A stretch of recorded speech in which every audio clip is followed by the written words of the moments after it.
Hello everyone, welcome to Sarkari study point. और आज हम स्टार्ट करने वाले हैं इनकम टैक्स के एमसीक्यूज पीएसपीसीएल रेवेन्यू अकाउंटेंट के लिए।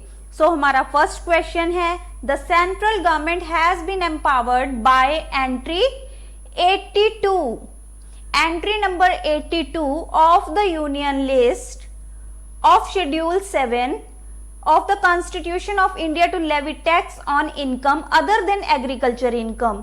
क्योंकि एग्रीकल्चर इनकम क्या है, ये स्टेट गवर्नमेंट का पार्ट है जो स्टेट लिस्ट में दिया हुआ है। स्टेट लिस्ट में एंट्री कौन सी है? Entry number 14। Next question, the income tax act 1961 came into force with effect from 1st April 1962। Among us the following dash is empowered to levy tax on agriculture income। क्या आ जाएगा? State government. Option B is the right answer. Circulars and notifications are binding on the income tax authorities. जो भी government circulars और notifications निकालती है, CBDT के according ये नोटिफिकेशंस निकाली जाती हैं, तो ये किनके ऊपर बाइंडिंग होएगी? इनकम टैक्स अथॉरिटीज के ऊपर। Supreme courts president is binding on all of the above. Courts के ऊपर भी इनके जो केस, सुप्रीम कोर्ट में कोई भी इनकम टैक्स लॉ के रिगार्डिंग जो केसेस जाते हैं वो किसके ऊपर बाइंड होते हैं? कोर्ट्स के ऊपर भी, एपिलेट ट्रिब्यूनल के ऊपर भी और इनकम टैक्स अथॉरिटीज के ऊपर भी। तो इसका आंसर क्या आ जाएगा? All of the above. High courts precedent are not binding on. High court के प्रेसिडेंट किसके ऊपर बाइंडिंग नहीं होते? नन ऑफ द अबव, किसी के ऊपर भी नहीं।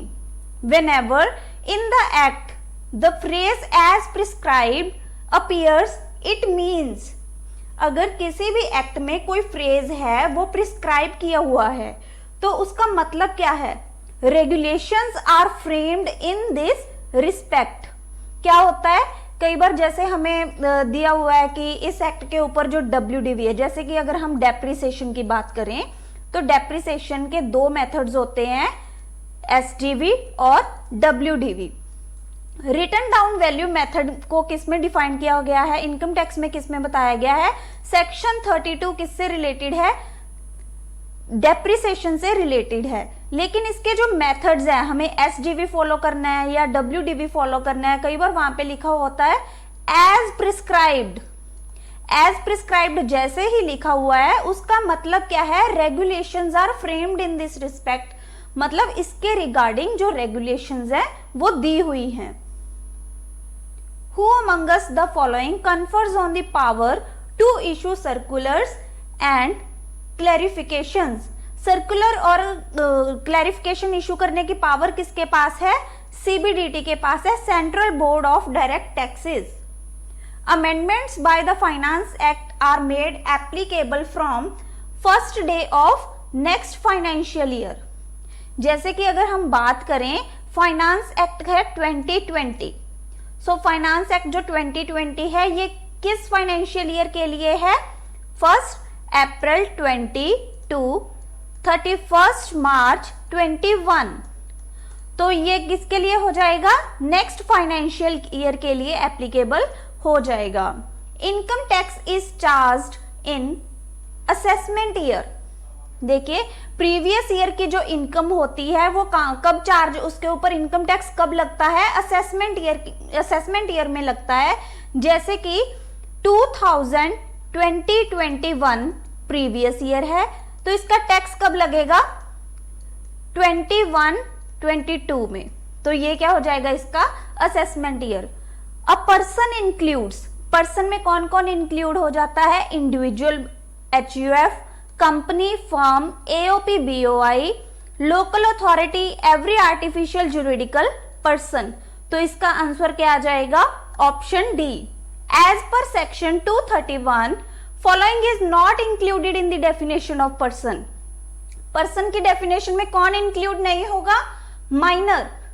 इंडिविजुअल भी आ जाएगा, HUF भी आ जाएगी, कंपनी भी आ जाएगी। ये हमें पूरी लिस्ट दी हुई है जो इसमें पर्सन की डेफिनेशन में आ जाएगी, लेकिन माइनर इसमें नहीं आएगा।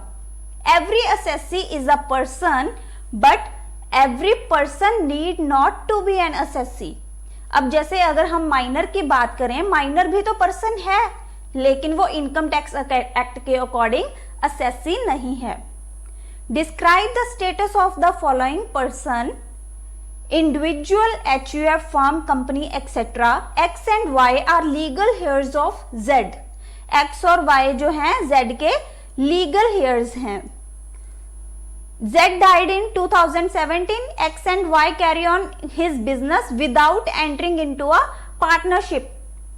उन्होंने बिजनेस कैरी ऑन किया लेकिन पार्टनरशिप नहीं बनाई, तो ये किस में आ जाएंगे? Body of individuals. Assessment year can be a period of 12 months. Assessment year जो होता है वो क्या होता है? 12 मंथ्स का होता है। ओनली 12 मंथ्स आएंगे इसमें, ऐसा नहीं है कि 12 मंथ से ज्यादा आ जाएं, only 12 months. Year in which income is taxable is known as assessment year and year in which income is earned is known as previous year। तो इसका आंसर क्या आ जाएगा? ऑप्शन बी, assessment year और previous year।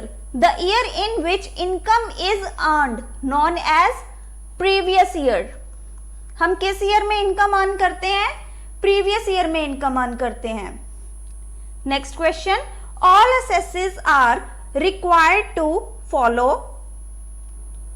year only uniform previous year which must be financial year only।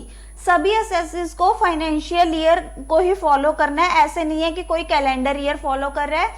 अगर मैं अपना आज बिजनेस 1 सितंबर 20 को स्टार्ट कर रही हूं तो ये कहां तक बनेगा? 31 मार्च 21 तक बन जाएगा। ये क्या हो जाएगा? मेरा फाइनेंशियल ईयर। और इसका असेसमेंट ईयर कौन सा हो जाएगा? 21, 22। XYZ LLP falls under which category of person? तो इनकम टैक्स क्या करता है? पार्टनरशिप फर्म और LLP को एक ही कैटेगरी में रखता है, वो है पार्टनरशिप फर्म की कैटेगरी में। Municipality of Delhi falls under local authority category of person. ये क्या है? लोकल अथॉरिटी है। Under income tax act partnership firm includes. Income tax act के अकॉर्डिंग पार्टनरशिप फर्म में क्या इंक्लूड हो जाएगा? Limited liability partnership. Option A is the right answer.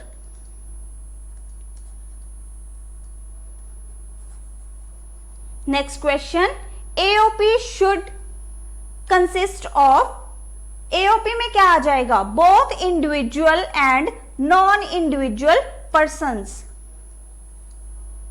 Next question, body of individual should consist of. Body of individual में क्या आ जाएगा? नाम से ही पता चल रहा है बॉडी ऑफ इंडिविजुअल, तो इसमें आ जाएंगे individual only. Next question, a person became a member of HUF bye it's status.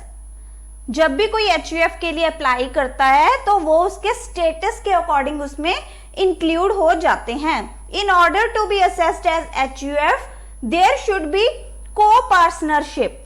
जो HUF के मेंबर्स होते हैं उनको हम क्या बोलते हैं? Co-partnership. Next question, section 231 of the income tax act defines the term person. Person की डेफिनेशन बहुत ज्यादा इंपॉर्टेंट है, इसलिए इसका क्वेश्चन बार बार रिपीट हो रहा है ताकि आपको याद हो जाए। Dash must be one in which 2 or more person join in for a common purpose or common action with the object of earning income or profit or gains। तो इसका आंसर क्या आ जाएगा? Association of person. काफी सारे person मिलके जब एक कॉमन पर्पस के लिए क्या करते हैं? बिजनेस करते हैं इनकम अर्न करने के लिए, तो उसे हम बोलेंगे association of persons. Next question, which among the following is artificial juridical person. इनमें से आर्टिफिशियल जुरिडिकल पर्सन कौन है? Corporation. Previous year is defined in section 3 of the income tax act. Financial year means a year in which commencing on. Financial year कब start होता है? First day of the April. So यहीं पे हमारे 30 MCQs complete होते हैं। Friends, इस video को ज्यादा से ज्यादा शेयर करें ताकि जल्दी से हम नेक्स्ट वीडियो लेकर आए। So thank you for now.